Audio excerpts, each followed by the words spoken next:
Hey, it's Trent, Cotney, CEO of Cotney Attorneys and Consultants.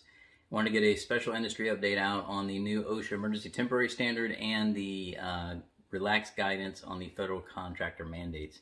We get a ton of calls about this, so what I want to do is just lay it out plain and simple for everybody so it's easy to understand. First thing is on the OSHA Emergency Temporary Standard. It was published today in the Federal Register. Notification of it went out yesterday. And here's something that I want everybody to understand. It only applies to employers that have more than 100 employees. If you got less than that, this does not apply, okay?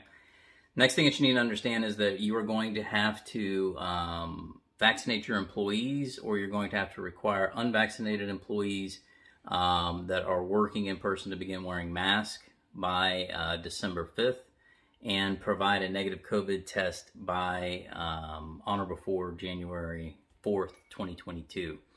The other thing that you need to do is you've got to implement a mandatory vaccination policy with or without exception to allow this weekly kind of testing. So either you can say everybody has to be vaccinated, or you can say you have to either be vaccinated or you've got to engage in mandatory testing. You have to have a list that shows who is vaccinated and who is not, and proof of vaccination, okay? And you need to keep that separate from your employee files. You've got to provide notification, in the event that you've got anybody that's hospitalized or a fatality related to COVID-19 based on the notification guidelines, 24 hours from admission to a hospital or 8 hours after a fatality. You've got to ensure weekly testing occurs for those that are unvaccinated. You've got to remove anyone from your office that is COVID-19 positive. And here's something that's key. Is you've got to engage in training, right? You've got to be able to tell people about this new OSHA Emergency Temporary Standard and the importance of vaccines, right? So there is a CDC guideline that goes through the key points of why vaccines are important. Again, I'm not talking about politics. I'm just talking about what the OSHA standard says. So the other thing is, like I said, you got to have all of your records available so that in the event that something happens, you can produce them if OSHA requests it. Okay, so key deadline for enforcement is going to be January 4th, 2022. Make sure you got a policy. Make sure that you are collecting records on whether or not people are vaccinated or are engaged in weekly testing, and educate. Make sure that you educate.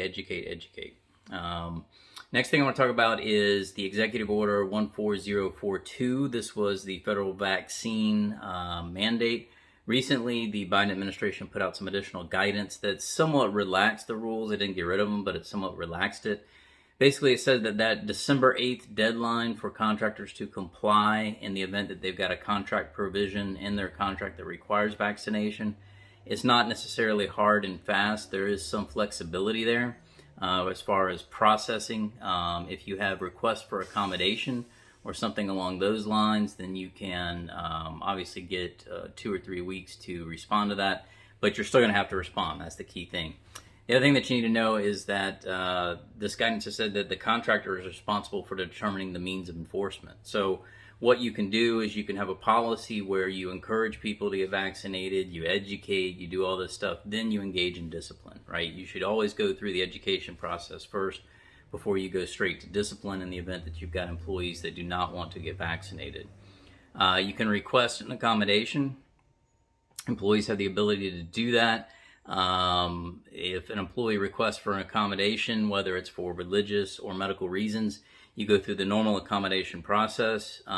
You can notify the federal government that there has been a request for accommodation for an employee, and that employee has to wear masks, engage in social distancing, and the federal government has the ability to preclude that person from a job site. Ultimately, they're going to have to determine whether or not that accommodation is appropriate and take steps based on that. The other thing that this guidance said is that the government has to work in good faith with the contractor. So there has to be some back and forth, some ability to comply with these regulations given how quickly they're coming up. The other thing that they clarified is that affiliates of companies are now covered. So the idea that you can just create a shell company that could potentially house federal workers, depending on ownership and its degree of control, that may not work any longer. Obviously, we are working behind the scenes to create policies and procedures and other documentation that can assist contractors in navigating these difficult issues. If you have any questions for me, please feel free to reach out, tcotney@cotneycl.com. As always, we appreciate you. Stay tuned for more. Thanks.